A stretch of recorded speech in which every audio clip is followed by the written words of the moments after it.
you can do this from any age. Yes. You don't have to start when you're a child. I babysat for many families. I was a private dance teacher and I was bartending too. And it was the hustle, but I was so motivated. I was like 21, 22 and feeling like I was already behind and never gonna make it. What sort of blew open the door for on camera and voiceover was COVID, which is crazy. All of a sudden, I had so much time. I was like, this is a golden opportunity. For the first time in my life, I can focus only on acting. What's up, everyone? I'm Jen. And I'm Courtney. And this is One Up.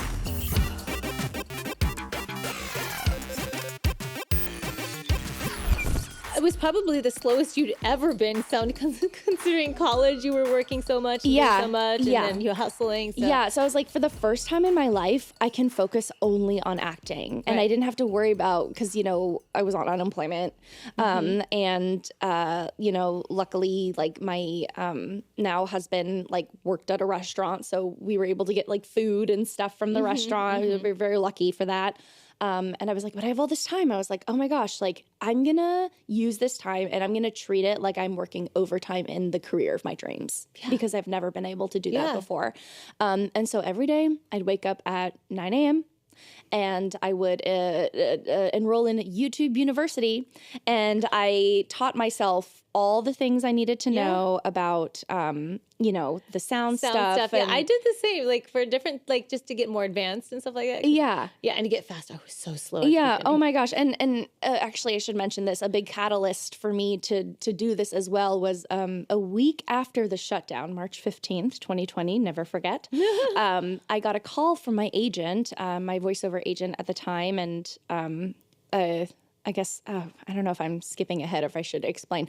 I had stumbled my way into my first voiceover agent, which is kind of a funny story. Maybe I'll tell it after this. You can remind me. Yeah. But she called me and she was like, hey, Courtney, so this gaming company, they want to book you for a role.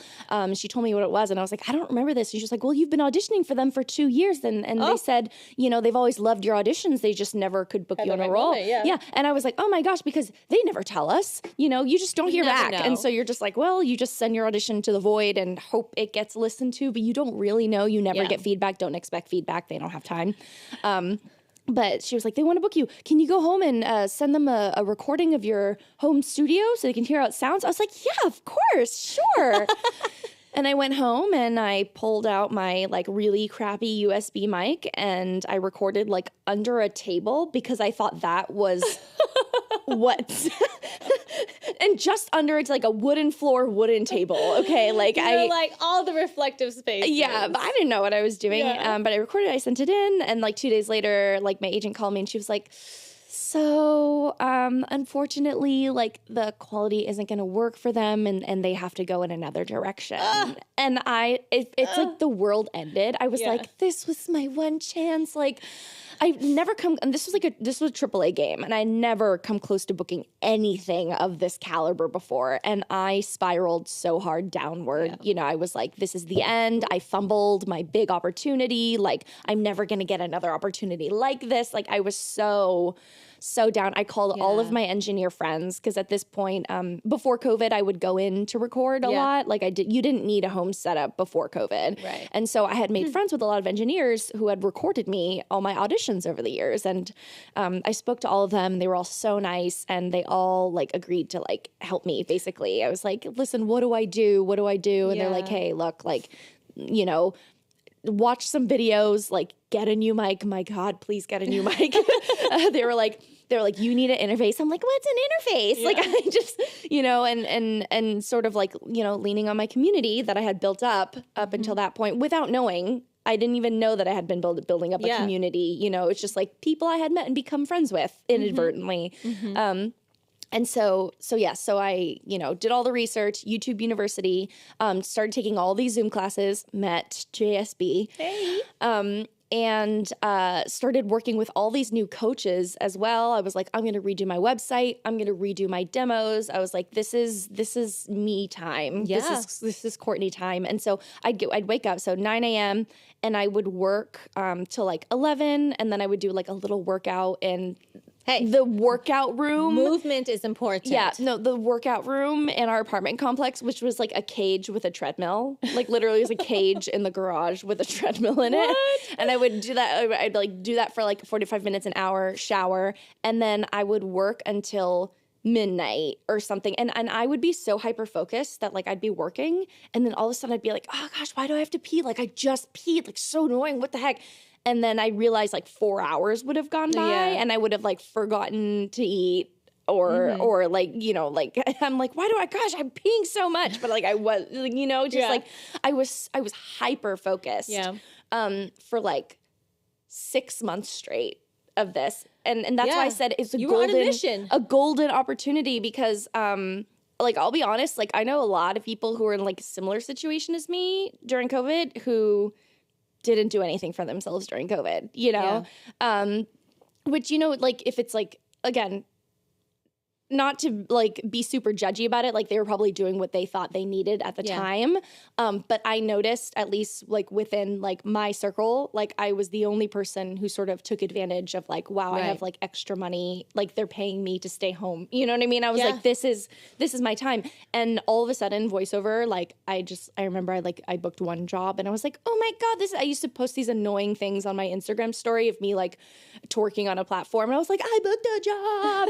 And then I started posting that like every time I booked a job, and then like one day I was like looking through my stories and I saw it was the same like meme I had made of myself over and I was like, okay, this is annoying now. But it's because I was like slowly getting to the point where I was like, I started booking more and more and I was like, oh my gosh. And I was still trying to maintain some side jobs. Like when things opened up again, like I went back to babysitting, I went back to bartending because I was like, I don't like the idea of not always having income coming in. It's very important to me. It's scary. Yeah.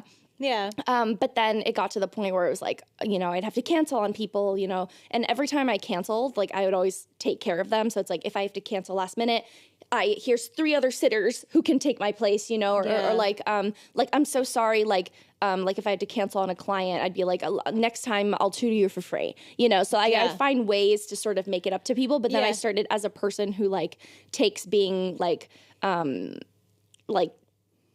being on time very seriously, showing up reliable. Like those are like tenets of my personality. And when I feel like I'm failing someone in those respects, I freak out and I look for ways to.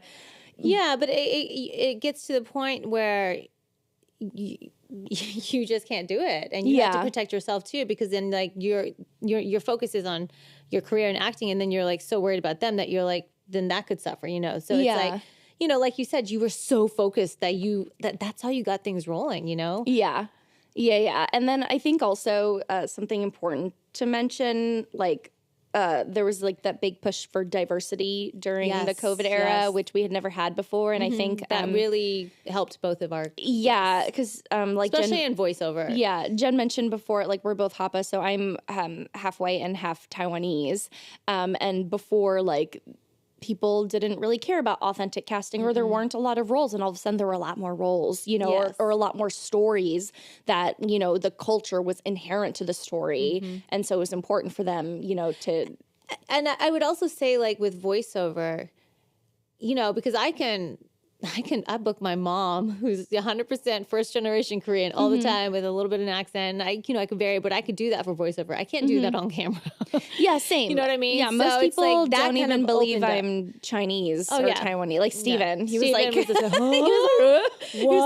racist. I'm like, pretty sure my Mandarin's better than yours, but whatever. He was like, oh, her pronunciation is so good.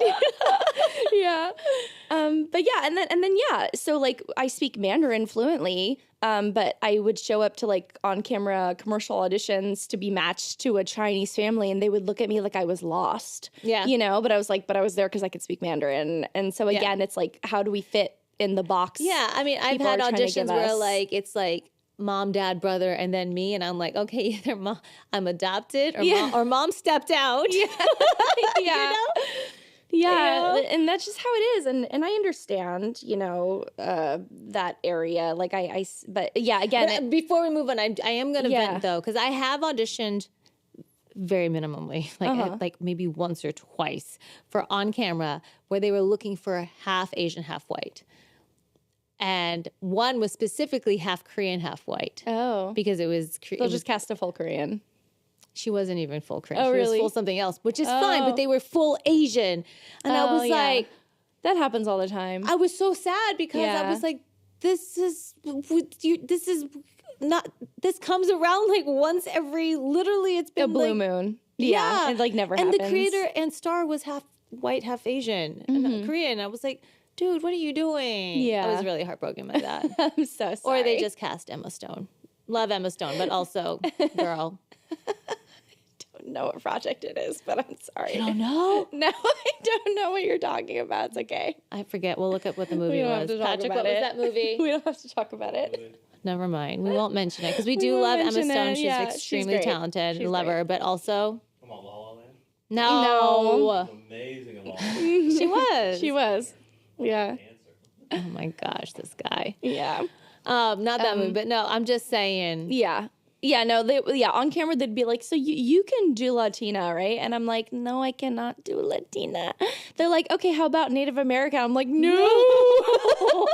They're like, well, like you're like not Asian enough for us. But like also in a purely white family, you also look off. So it just wasn't, it's just a little bit harder. We just don't fit in. You Yeah. know? I don't know about you, but like, I remember in like growing up, like, cause again, I moved around a lot. But like lunchtime, trying to find where you sit and stuff like that. Yeah. I was like, especially when my dad retired and we moved to Atlanta, and it was a little bit more segregated in the lunchroom. I was like, I didn't know where to sit because I'm like, I'm not full Asian, but I'm not white. We're in this middle section of like, and the way we grow up is different. Yeah. You know, like we grew up eating like meatloaf and kimchi.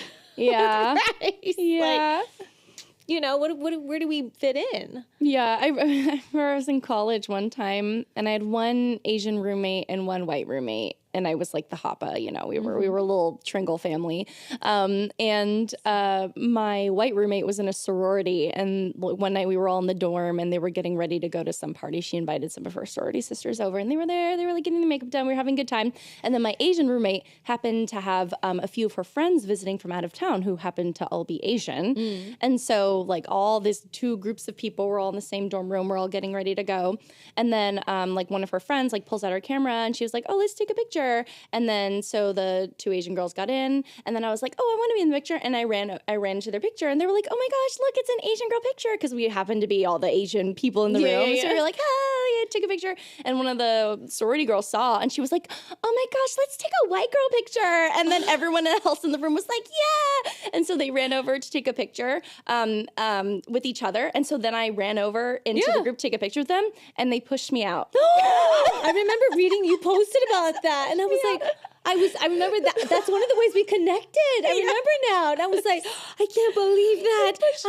I've been there too, and I feel, and this is so wrong, and blah blah blah blah. But it's I think it's the idea of like it's like. They're going to watch this now and feel bad, as you can should. never be both. It's always like you're either one or the other. Yeah. And usually I found in whatever setting you're in, whatever is the other is what you are in that setting. Yeah. So like my the school I went to, like K through 12, was like very white. So I was considered like Asian in that circle. Yeah. But like in other circles that were sometimes more predominantly Asian, I'd be like the white girl. Yeah. You know what I mean? Yeah. It's just like, it's like you're never truly accepted. You're always like othered or in some sort of way. Or like you're such a muggle.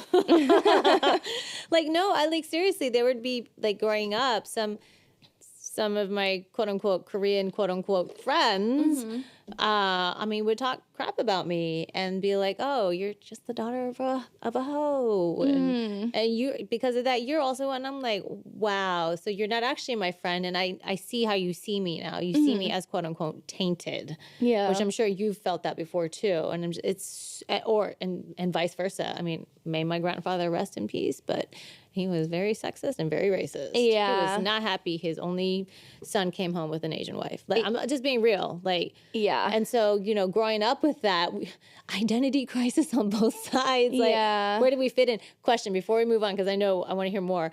When you filled out the standardized test, did you get so angry that you had to put other? Or did you? No. Really? It didn't bother me. I got bothered, and so I'd mess it up and put Caucasian and Asian. Oh, yeah. I would do both. Yeah. And it would screw up my thing, but I didn't care. Okay. I was like, how dare you put me as other and not give me a box to write what it is? Yeah. Punks. I never thought of it. It didn't bother me. They added mixed now. There is sometimes there is mixed now. Yeah. Yeah. Yeah. It bothered me, obviously. Yeah. Jen was not happy. I'm sorry. But continue. Where were we? We got on that sidetrack now. I don't remember anymore. Well, you started booking like crazy. Oh, yeah. So I wanted to mention, like, there was that big push for diversity, which I think helped both of our careers because all of a sudden there were just more roles now. And then also during COVID, if you weren't able to upgrade very quickly, you were behind very quickly. So, like, all the people who were able to get their home studio set up, like, I knew specifically, like, there were certain audition breakdowns I got where I knew I was auditioning against less people because some people literally didn't have the means to record. And at this time it was COVID was very scary. Like we all thought we were going to die. So like when I lost that video game job, I called everyone I knew with a home booth. I was like, can I please come over? Like I'll mask up. And everyone was like, no, which I get it. I was very desperate. They had every right to say no. But I was very devastated. But, you know, I was able to catch up pretty quickly. And I used my unemployment money to buy a booth eventually. So first I had a closet set up like you. Same. I had the closet, And then like there was this booth company and they were running a sale of like $1,500 off, like COVID discount. I was like, oh my gosh. And it was like $3,700. And I was like, I've never spent that much money on anything before. Like that feels insane to spend. Yeah. You know, I was like, but I have this check. I was like, it feels now or never. And I had this feeling like in my chest. I was like, I feel like, you know, this could be a crazy waste of money, but it could also be really good. And I just had this inkling, you know, and I think it was just that little tiny part of me that was like, believe in yourself, believe. You are a star. Yeah, you deserve it. And so I invested in a booth. But even before that, like I booked my first audiobook in my closet. Guys, you don't need a booth to start. No, we explain all of this in our School of Voiceover, like e-course when we talk about like the different layers and levels. You can get real studio. crafty. I did. I mean, same. Command strips have never been used more. My closet booth putting up foam because I didn't want to damage my walls. Yeah, exactly. But anyways, so yeah, I like booked one game and then I booked another and then I started, I was like freelancing with Atlas, who I didn't think they were going to pick me up because I had like no credits. But I had 0 credits as well. Yeah, but again, the diversity thing, you know. So shout out to Atlas. We knew there was a need in their rosters, and there's always a need somewhere in some roster. So not to say that was the only time to get in, but it's just, you know, everyone gets in differently, and we just happened to get in that way. Yes. So you don't have to get in the way we did. Yes. But yeah, so they started sending me stuff, and I remember the first job I booked with Atlas is actually a job that's still running to this day, which is crazy. It was to be the voice of a art installation in Amsterdam. That's right. Oh, that's right. You just went to go see it not too long ago. I just went last year actually, but this was in 2021 when I booked this job. I didn't know what it was. It was like, oh, this temporary art installation. It became a museum, and now it's like it's been permanent in Amsterdam since 2021. And I still get asked to record new lines like a couple times a year because they do events and stuff. But I'm like the voice of this museum. And I was like, oh my gosh, it's so cool. And at the time it only paid like $300 or something. But like it's been consistent work since 2021, you know, and it's still going. So if you're in Amsterdam, definitely go check out Project Amaze in Amsterdam. It's amazing. It is. But yeah, and then I think just that huge boost of like learning and redefining myself and finding my voice, diving head first, like training with amazing coaches. And like when I say acting's expensive, you guys, it's not that you have to spend this much money, but like for me, I was like, I was very much like every dollar that's not going towards my roof and my food and my car, because I need to pay for that, is going towards acting. I'm like, it's all or nothing. You know, I had some savings. Like I do think it's important to have savings for, you know, if something happens. But I was like, every dollar. And I was like, and if I die tomorrow, you know, not having made it, I would die knowing I tried my hardest and I did my best. That's where we're like, I literally was just like head first. I needed to learn every little thing. Yeah. You know, like like, okay, let me, and spending hours, I'm sure, practicing efforts and trying to, watching cartoons. Like I always watch cartoons with my daughter, but like at that time I was like, she was on My Little Pony. So, I mean, just practicing all the little My Little Pony voices, like just head first, like you said. I mean, like, I remember like it got to a point, which I'm sure it happened with you too, where I'd be like, you start booking a lot. You start going into sessions like every single day. Yeah. And I'd be like, I'm going to be 30 minutes late to the workout or the workshop because I'm in a session. Or I have to leave early. Or I'm going to join from the car and I'll hop in as soon as I get home. And it's like an hour into the class, you know? And then eventually, you know, both our agent was just like, stop. Yeah. What are you doing? You don't know. Stop. Yeah. You have gone past that essentially. Yes. And it became more of a strategy versus like trying to learn all the different or facets of voiceover. It became more strategic. Like, oh, this casting director hasn't seen me. I haven't worked with this director. Yeah. You know. Definitely. And then also in 2021, I started booking like my first TV roles. I don't know.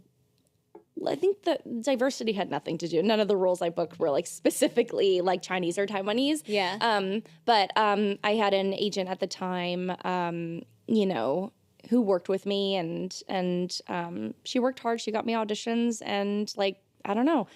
Everything just the universe conspired and I think before then I just didn't have the opportunity. I think I was always ready to start working in TV because you take classes for so long. Yeah. But this was like the first time I had an agent who had access to the volume because auditioning and booking it's a numbers game. Like once you get to a certain level, it's all about how many auditions can you get. You know, then once the your next training's level in is place. your name and they know you and then they come looking for you. Yeah. And so I had an agent and then I started booking, and so now I've done like 6 TV shows since in 2021, and even which I'm grateful for because my God, COVID just tanked the on-camera industry and then all the mergers and the strikes. Yeah, it's rough right now. The tax write-offs. Yeah, it's rough right now. Yeah, but we're gonna hold on to hope.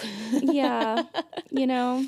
Yeah. And I think something important to mention, I think for both Jen and I's careers too, is like the ability to diversify. Absolutely. You'll meet a lot of actors who are like actor writers and also directors and also producers. Or like they work in costumes or hair, you know. But I think, you know, working in both on camera and VO, and not only that, but in different spaces, because those are all different contracts, right? On camera, commercial, theatrical, separate contracts. Voiceover, there's like so many contracts, I can't even name them all. Yeah. But, you know, when one goes on strike, the ability to, you know, have the skills to work in other areas to sort of like keep you afloat. I think that's really the only way you can survive on an acting career is to be able to shift into different things. And I just want to also point out something that you've heard both Courtney and myself is that we have been pursuing this for quite some time now. Yeah. I may have only gotten into VO in 2020. And so a lot of people have come to me and be like, how did you start booking so fast and stuff? And they don't see the 10 years before of me pursuing acting, going to acting classes, doing musical theater classes, like all of the things that I had done, singing, like creating a YouTube channel, doing covers for a while, you know, learning the basics of gear there, you know, all of that stuff. You guys heard Courtney, I don't even know when she slept, like apparently slept while eating or something. I really don't know. You know what I mean? But you built this foundation and you just kept layering and layering and layering so that when it was time and the opportunity met, once the preparation met the opportunity, it clicked, and all of a sudden she was booking and she's a star. I mean, we all know that. But, you know what I mean? Like, and I think that is the key. And to know that you deserve it. And if this is what you really want, like just go for it. And you can't measure. I know it could sound like we're speaking from a place of privilege because Jen and I do work constantly in this field, but like knowing that, you know, you could do this and never like win an Oscar or whatever, and you'd still be happy, because you cannot bank your happiness on your booking success or booking rate. Like, you will never be happy. No. And I have to check myself on that still. Yeah. You know, like, especially if there's like a, you know, a job that we love that we didn't get, and all of a sudden we're like sad, and it's like, whoa, take a step back. Or like, you get really, really close. Yeah. And then you don't, you know, and it doesn't happen, or it just, or it disappears. That's happened to me. Like, I've gotten, Me too. I've booked roles that then were written out of the show. Yeah. Or I booked the lead in a video game and it just disappeared. Yeah. Just for PCAP. Yeah. And it's just gone. Or going off of your story you mentioned before too, like, I also, I took a class with a casting director who told me that I didn't have the type of voice that would ever work in video games, and that I should just quit, because you know, luckily at the time I was already working on The Last of Us Online before it got canceled.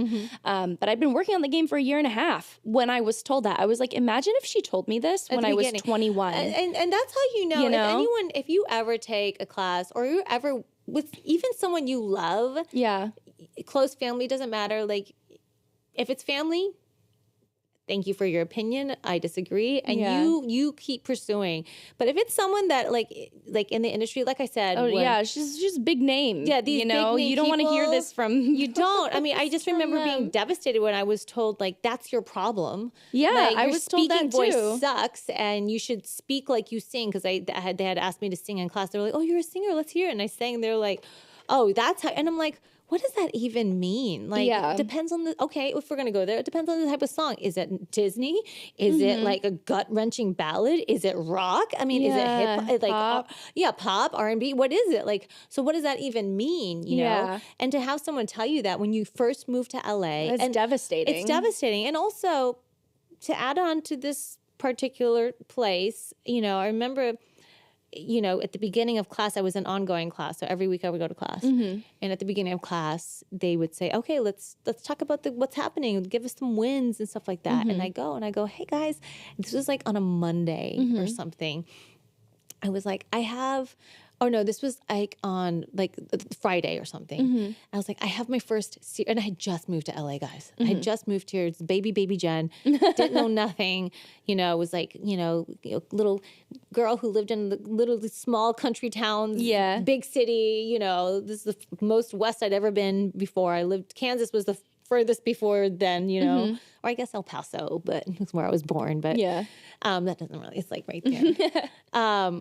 And I go, hey, I got my first series regular audition. I was like, I'm so excited, you know. And the girl next to me was like, wait, what is it for? And I was like, oh, it's for this role. And she was like, well, I'm trying to go in for that. And I was like, oh, well, I'm sure did you? And then like the teacher was like, wait, what role is it? Oh, no. They're going diverse on that. So that's why they're going to see Jen. And I was like, so then it became like, oh, they're only seeing me because I'm the diversity hire. And I can't believe you got the audition. Yeah. And so and it just, you know, that stuff messes with your head, right? Yeah. So then I was like, okay. And they were like way more established actors than me. So then I was like, okay, well, I still coach it with not that person, but another coach that I work with.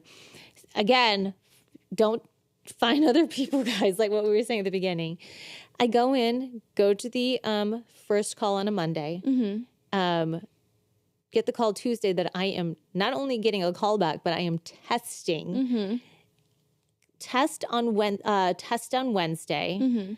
And then basically it came down to me and one other girl. And I had signed contracts for, you know, it was like $30K an episode, minimum 13 episodes. Yeah. It was crazy. It was crazy for this pilot, this ABC pilot, shot in New York. And Roy and I were like, okay, how are we going to make this work? Because you know, my son was very young at the time and stuff. And ended up not booking it. They did go with someone that did have more credits than me. And I think they actually knew. Happens a lot, even in VO. But I didn't feel even safe to say, I didn't feel safe to go into class and say, hey guys, I'm to get the support. You know, I kept it all to myself because I was like, part of it was like, what if it doesn't happen? Obviously, Yeah. that imposter syndrome, but also I just didn't feel safe, you know? And so if you That's ever, why you know you're not in a good you're not in a community. good community. And here's the thing, the voiceover community specifically is phenomenal. Like they were so welcoming. On camera, it took me a while to find my tribe. I don't know if that's the same for you, but it took me a while to find my people, I should say. Yeah. But if you are ever in a situation where somebody is like your voice, something that is like literally inherently you, Yeah. like you don't want them. You don't want those people around you. You know, because you don't want to attract whatever they got, because there's a lot of Yeah. stuff that they probably need to go Yeah, talk to a and like therapist listen, like about. if you wanna like work with a vocal speech person to learn how to use different registers of your voice, that's one thing. Yes. But if someone's saying like, Change your essence? change, you know, lose weight. If you lose weight, you'll book. Oh, like if you go, you know, all black hair, purple stripes, you'll start Yeah. booking. You know, Yeah, like you what- don't yeah. have to do Get a those nose things. job. Do this. Do that. No. You can if you want, like do what you want, but What's like going to make you happy? but yeah, make sure it aligns with you. Yeah. I mean, there's so many people out there who are like, who they are in this industry because they have unique features. And they are unapologetically themselves. And I think that is the key, you know? You know, you know who are the good people that work with? So I recently worked with Tina Morosco, who is she's great. She's a wonderful casting director, commercial casting for voiceover. And just like a check-in, I'm like, I just want to make sure I'm on point, you know? And she was like, no, it's great. And she was just like, oh, this is why I love you, because you have that thing that's uniquely you. And she was one of the first people to be like, lean into that.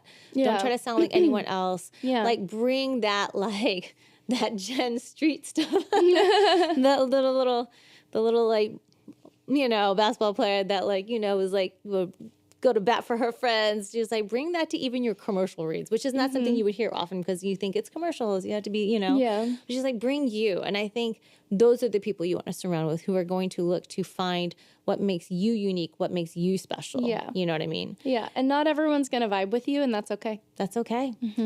Yeah. And again, just going back to like how, because here's the thing. If someone tells you, there's a couple things. If someone says, oh, I have a great speaking voice, if we're talking specifically for voiceover, and then other people are like, oh, you sound terrible. There are people who literally make their living with just their natural voice that you were like, you would like, what's his name? Iago, what's his name? From Aladdin. I don't know.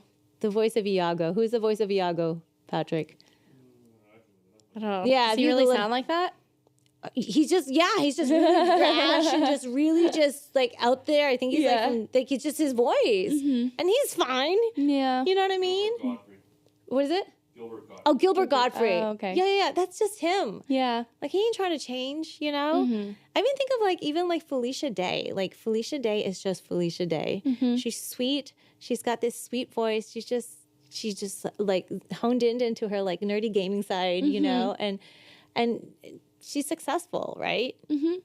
That's what makes you successful, if you tap into your essence. And that's in music, that's in on camera, that's Yeah. in writing, like your point of view, your perspective, your life that you have lived is Yeah. what is going to make you stand out. Yeah. Because I can guarantee you, like I can do a little kid voice and talk in my higher register, but there's going to be somebody out there who can do it better than you. You know what I mean? And then there's going to be some people who like, there's certain, Not to say you can't book those roles. no, and I have. Yes, she has. I have. But also, I game recognizes game, right? Yeah. Like, listen, I don't do a lot of military, but I have before. Exactly. Exactly. We can, you know? Hello. So, hi. We have family coming in. Yeah. But yeah, I don't know. We just got on like a soapbox there. Yeah. Did you finish your side?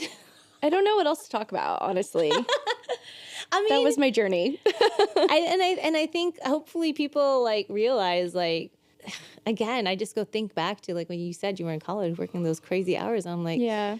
I wanted it bad though. Yes. You gotta want it bad. yes. And that's it. You got to be passionate about what you're pursuing, right? Yeah. You know, if you're like, it'll come when it comes. But this was the one thing I was like, I could do this for 40 years. Yeah. You know, like it's, you know, do I want to do side jobs for 40 years? No. I was like, but if that means I get to always pursue acting, then it's totally worth it. And I was okay. Some people are not okay with that. I think the biggest mistake is some people are like, oh, I'll give myself 3 years.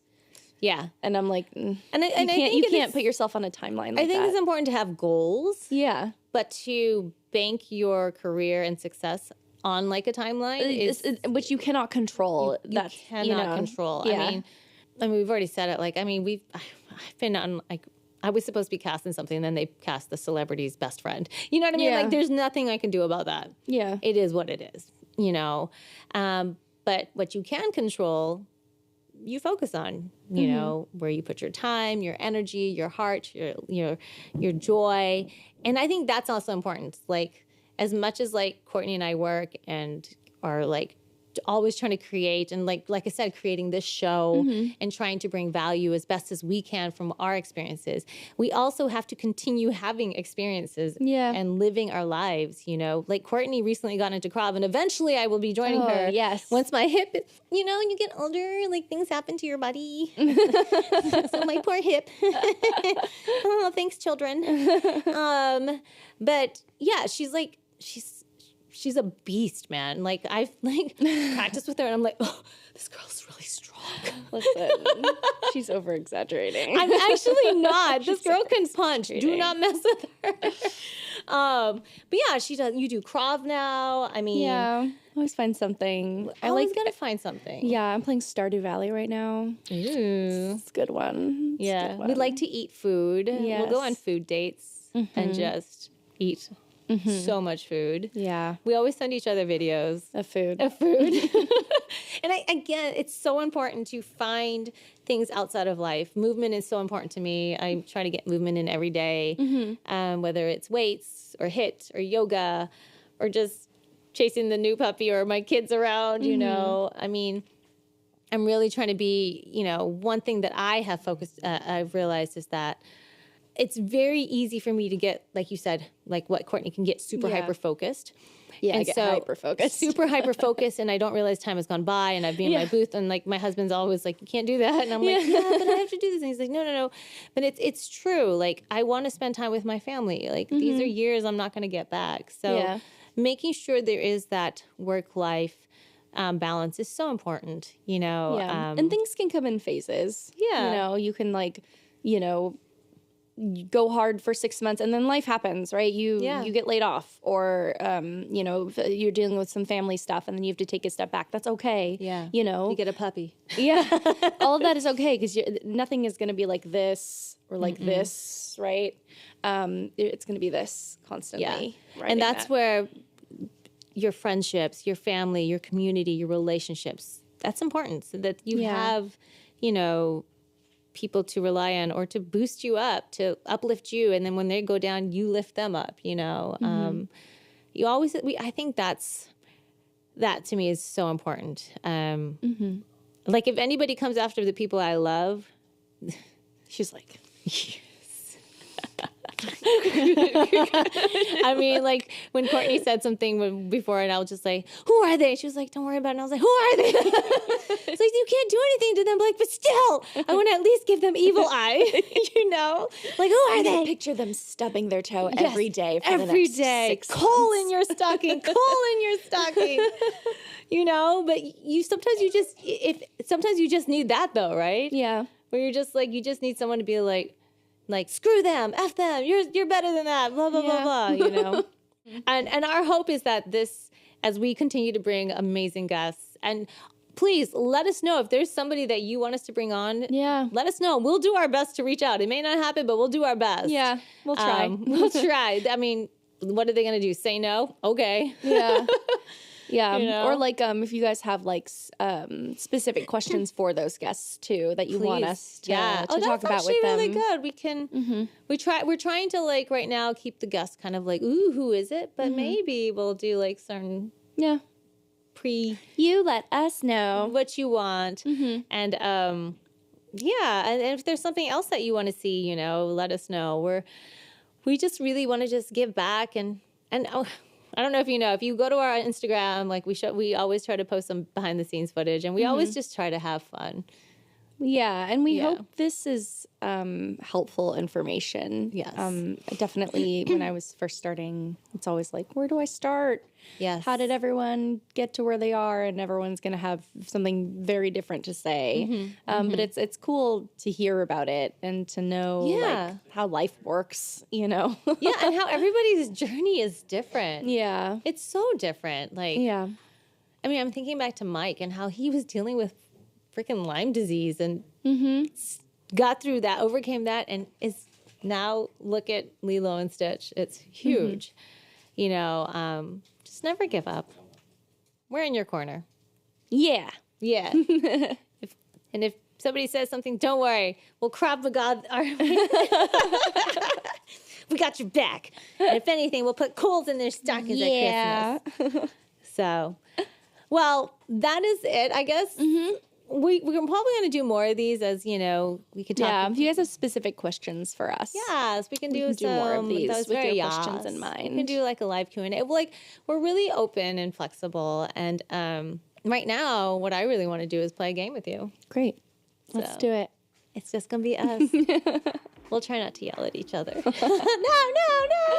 Literally. Ooh, Rainbow Road and what it looks like. I'm so excited. It really is like really pretty. Really pretty. Yes, Rainbow Road, you are beautiful. Okay. Ooh, are we in the clouds? Okay. Ooh. I need an item, please. We're like going into a vortex. What is happening right now? I don't know. I'm in 15th place. Now in 12th place. I always wonder when they're making these, I mean, like, you think they must be on something? Because, I mean, it's pretty loopy sometimes. Yeah, it's literally so pretty. I'm obsessed. Remember me when it's time to say goodbye. I think they're making a second one. I hope so.